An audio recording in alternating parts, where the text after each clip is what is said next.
வாங்க ஃப்ரெண்ட்ஸ், சக்கரை பொங்கல் வீடியோ தான் இன்றைக்கி. நம்ம எவ்வளோ கலர்ஃபுல்லாக இருக்குது பாருங்கள். எப்படி செய்யலான்னு பார்க்கலாம். சிறுபருப்பு தேவையான அளவு, அரிசி பச்சரிசி, வெல்லம், நெய், திராட்சை, முந்திரி தேவையான அளவுக்கு எடுத்துருக்கேன் ஃப்ரெண்ட்ஸ். 200 கிராம் அளவுக்கு எடுத்துருக்கேன். பச்சரிசியும் சிறுபருப்பும் சேர்த்து நம்ம சாமிக்கு பொங்கல் வைக்க போகிறோம். இந்த வாரம் கூழ் ஊற்ற போகிறோம். அதுக்காக பக்கத்தில் இருக்கிற கோயிலுக்கு பொங்கல் வச்சுட்டு தான் கூழ் ஊற்றுறது வழக்கம். அதனால் வீட்டிலேருந்தே செய்கிறேன் ஃப்ரெண்ட்ஸ். கோயிலுக்கு தான் போவோம், இந்த வாட்டி உட முடியாததுனால வீட்டிலேருந்தே செஞ்சு எடுத்துன்னு போகிறோம் ஃப்ரெண்ட்ஸ். பச்சரிசியும் சிறுபருப்பையும் ஒன்றா போட்டு நம்ம தண்ணி ஊற்றி வேக வைக்க போகிறோம் ஃப்ரெண்ட்ஸ்.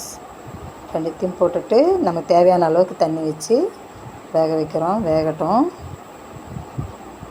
கொஞ்சம் பால் ஊற்றிக்கலாம் ஃப்ரெண்ட்ஸ். சாமிக்கு புது பாலாக இருக்கணும். கொஞ்சமாக கூட ஊற்றிக்கிட்டேன் நான். பாருங்கள், வெந்துடுச்சு. நல்லா வெந்ததுக்கப்புறம் நம்ம ஏலக்காய் போட்டு ஒரு கலக்கிறோம். ஒரு பிஞ்சு உப்பு போடுங்க ஃப்ரெண்ட்ஸ். அப்போ தான் உங்களுக்கு தித்திப்பு தெரியும். நான் அது போடும்போது எடுக்க மறந்துட்டேன். நல்லா இப்போ நம்ம பொடிச்சு வச்சுருக்க வெல்லத்தை போடுறோம். இது 200 கிராம் அரிசி எல்லாம் சேர்த்து 200 கிராம் வரும். சிறுபருப்பும் அதுவும். நான் இப்போ இதுக்கு 200 கிராமே போட்டேன். வெல்லம் கொஞ்சம் கூடுதலாக தான் போட்டிருக்கேன் ஃப்ரெண்ட்ஸ். உங்களுக்கு தித்திப்பு கம்மியாக இருக்கணும்னா அதுக்கு தகுந்த மாதிரி கம்மி பண்ணிக்கோங்க. இது நல்லா தான் இருக்கும். இந்த அளவுக்கு செஞ்சுருக்கேன்.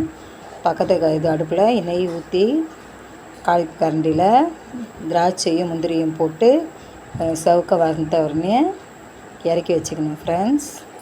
நமக்கு சுவையான சக்கரை பொங்கல் ரெடி ஆகுது ஃப்ரெண்ட்ஸ். எடுத்துகிட்டு போய்ட்டு இன்றைக்கி ஈவினிங் சாமிக்கு படிச்சுட்டு வந்துடணும் ஃப்ரெண்ட்ஸ். ரெடி ஆகிடுச்சு. இதுக்கப்புறம் கோயிலுக்கு கிளம்பணும். பிடிச்சிருந்தா லைக் பண்ணுங்கள், சப்ஸ்கிரைப் பண்ணுங்கள் ஃப்ரெண்ட்ஸ்.